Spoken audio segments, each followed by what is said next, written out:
The Vatican has long used the United Nations to implement its form of communism. The Vatican's form of communism is found in the sustainable development for the global goals. Catholic.org. In an interview to Messaggero, the Pope asked about the blog post in The Economist magazine, which described him as a Leninist, for his criticism on capitalism, calling for radical economic reform.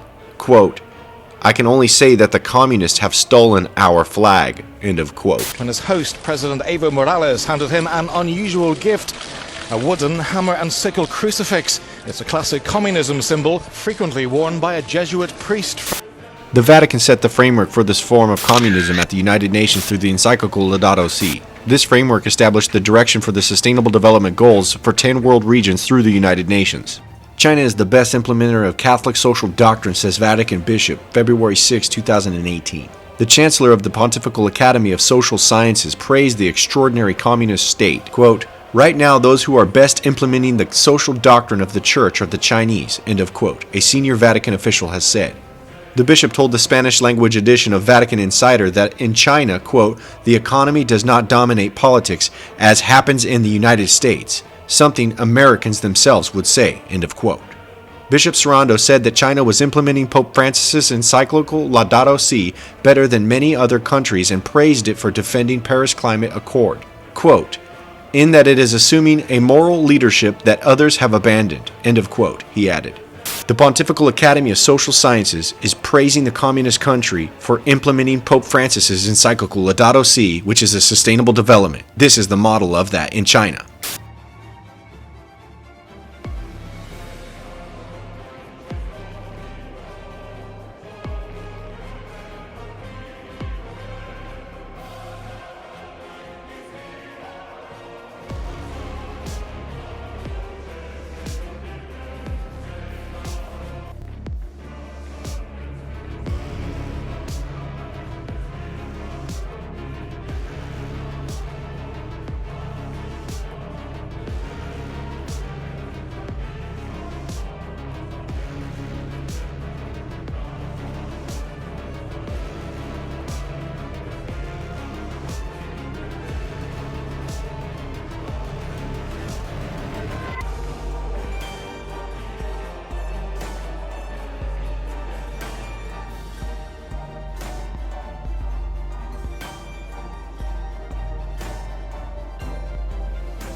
This model in China, with the ID 2020 project for a national ID database being instituted for mass tracking, is a part of the ID 2020 project, also supported by the Vatican. This global ID registry is a part of the Mark of the Beast technology.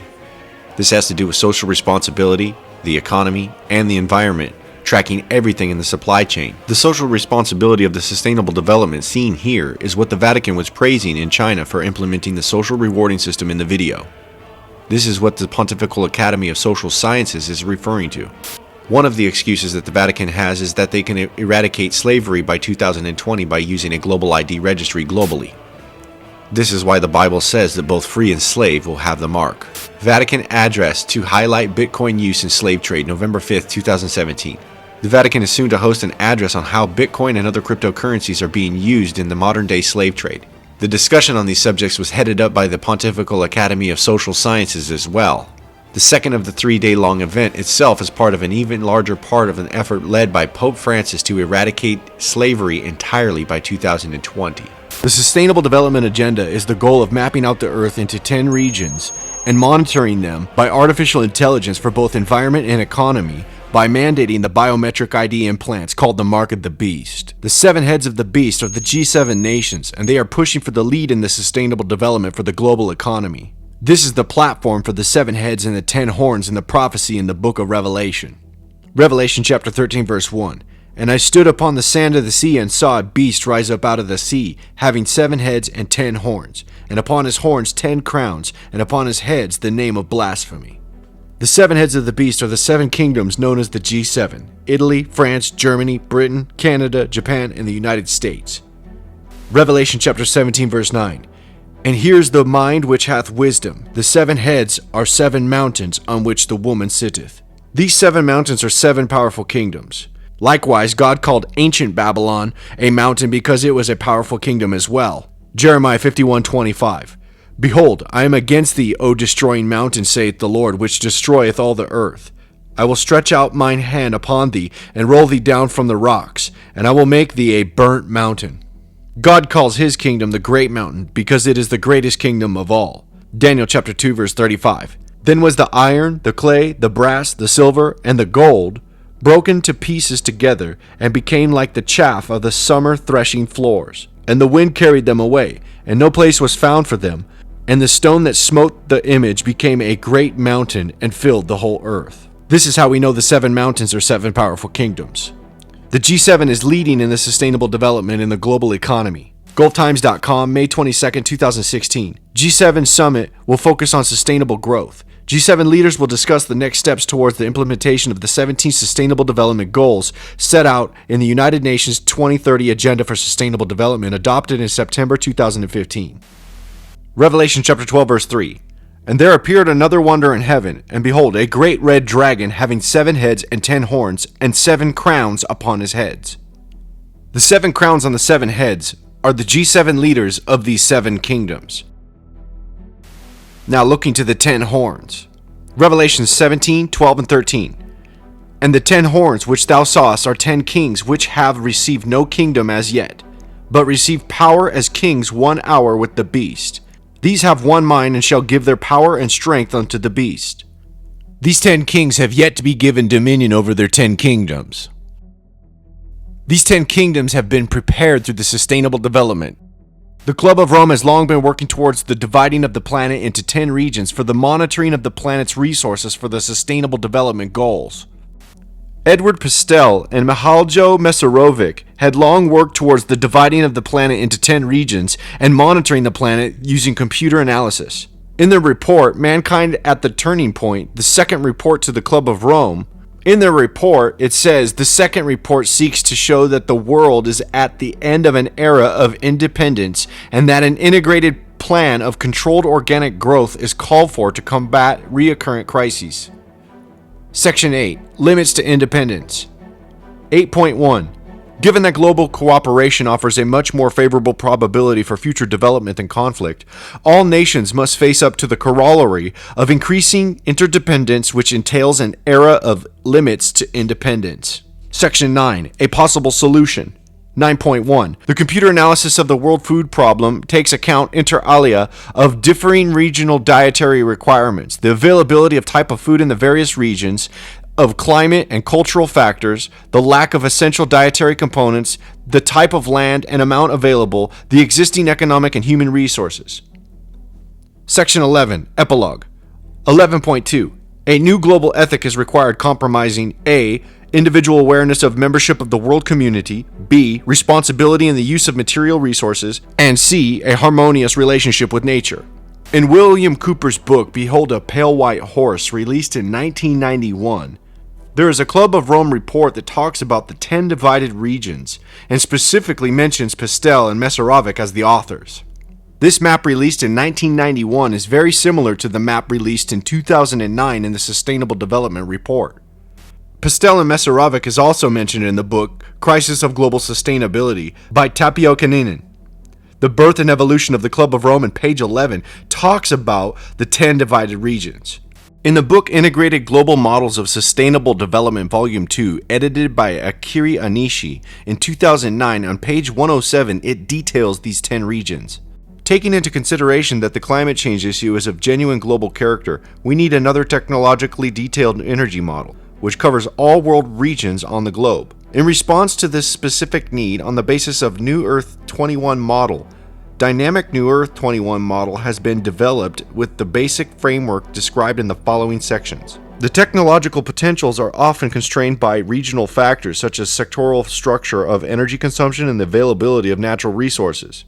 For a logical and consistent technology assessment, it is necessary to identify energy systems of different world regions. Dynamic New Earth 21 was formulated as a multi-regional model, and the whole world is geopolitically divided into 10 regions as seen in Figure 1. The globalinnovationexchange.org suggests the system change for Professor Akira Onishi's model. Creating an electronic United Nations, EUN. Paris Climate Pact in December 2015 was a historical success with 195 nations pledges to reduce the greenhouse gases warming.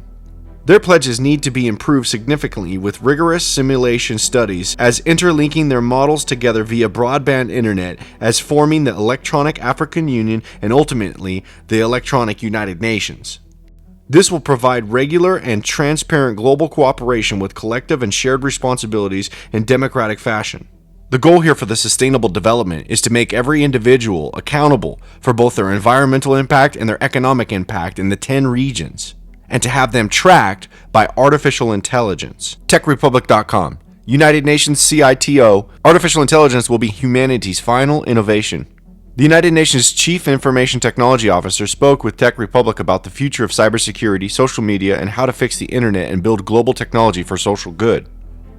Artificial intelligence, said United Nations Chief Information Technology Officer Atifa Rizi, might be the last innovation humans create.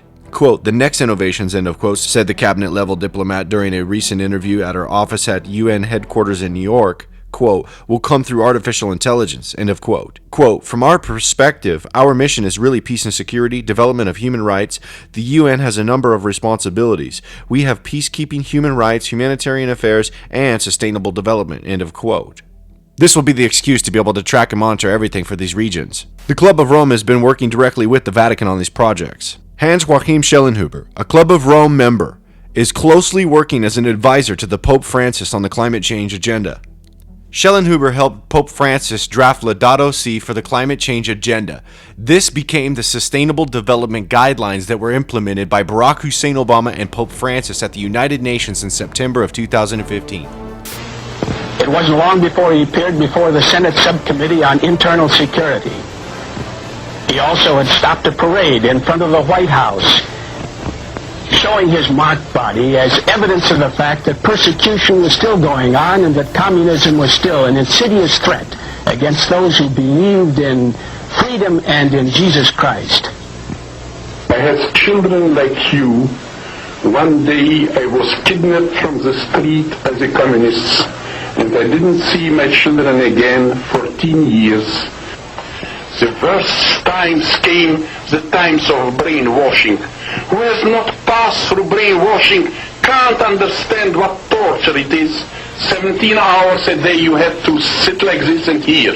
Communism is good, communism is good, communism is good, communism is good, communism is good. These days, weeks, years, we had to listen to these things. And now when the worst came, and I don't wish to tell you words, because I know you have much communist propaganda in America, and some don't believe words. I will show you the tortured body of my fatherland and of the underground church behind the Iron Curtain. Just look here. These 10 unions are similar to the Soviet Union of old. The Vatican during World War II took Hitler and a nationalist, socialist, bloated economy, hardline Germany, into a fascist, nationalist, protectionist country in order to engulf the economy of Europe into a Marxist, communist, post-collapse revolution. This is how the European Union was formed. In the book, The Vatican and Italian Fascism, 1929-32, page 30, it says, quote, for it is clear that the Vatican, like other sections of the Italian establishment, was convinced that if fascism fell, it would be followed by a communist revolution, end of quote. Now, for decades, there have been allegations about how Eugenio Pacelli, better known as Pope Pius XII, collaborated with the Nazis before and during World War II. Of course, the Vatican has always denied these charges, but they've kept their records locked up. They haven't allowed scholars to truly investigate the relationship between Pope Pius XII and Adolf Hitler. Well, all that changed 7 years ago when Cambridge University historian John Cornwell was given access to the secret Vatican archives. Now, Cornwell was a good Catholic. He'd written a best-selling book about the death of Pope John Paul I, and the Vatican fully expected him to exonerate Pius XII. Indeed, Cornwell himself hoped that the rumors about Nazi collusion were untrue. But to his horror, he found the opposite. Document after document proved that Eugenio Pacelli, the man who became Pope in 1939, stands as a monumental moral failure. A man more concerned with centralizing church authority than with the murder of millions of people. A man not only complicit with the rise of the Nazi Party, but according to Cornwell, a man whose silence about the fate of the Jews betrayed a deeply embedded anti-Semitic attitude. Post-World War II, a New World Order agent by the name of Henry Kissinger continues to advise presidents and work with the Vatican to implement a New World Order. There was a report from the CIA from a top KGB defector who helped the CIA, and he had noted that Henry Kissinger was a communist agent recruited as far back as World War II. Henry Kissinger had an excerpt from his book called World Order that was published in the Wall Street Journal. In it, he noted, quote, "The contemporary quest for world order will require a coherent strategy to establish a concept of order within the various regions and to relate these regional orders to one another." End of quote. This is talking about the 10 world regions, and one of these regions is commonly referred to as the North American Union. The North American Union is not fully formed. NAFTA is a part of the framework for the North American Union. Kissinger acknowledged in the Los Angeles Times about NAFTA, quote, "will represent the most creative step toward a new world order taken by any group of countries since the end of the Cold War," end of quote. And NAFTA, quote, "is not a conventional trade agreement," end of quote, he asserted. Quote, "but the architecture of a new international system," end of quote. Kissinger advised Obama, who set up the socialist nationalist bloating in the United States just like World War II. The same method of the creation of the European Union will be used in the United States and the North Americas. Kissinger is also advising Donald Trump to push the Leninist Bolshevik-style revolution using nationalist protectionism in order to crash the current system, causing a counter-revolution for communism called the Sustainable Development. This will help form the North American Union. It's an honor to have Dr. Kissinger with us, a man of immense talent and experience and knowledge. And I'm going to talk to him for a while, and we're going to learn a lot.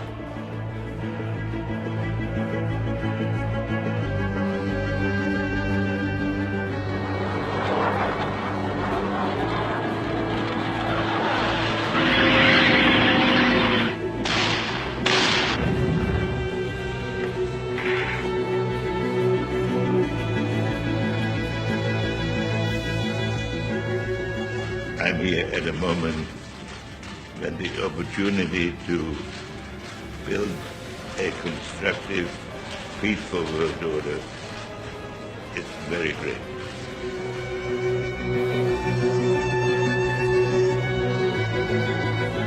Henry Kissinger has been a friend of mine. I've liked him, I've respected him, but we've been friends for a long time. He's a man I have great, great respect for.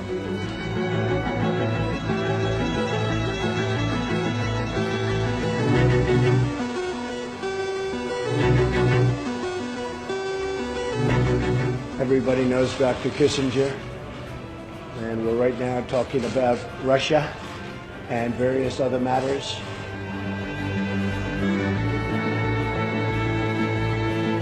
His basic philosophy and approach to national defense and foreign policy is close to the Kissinger-type model. This is why you see Donald Trump fast-tracking the border mechanism for the exit and entry biometrics.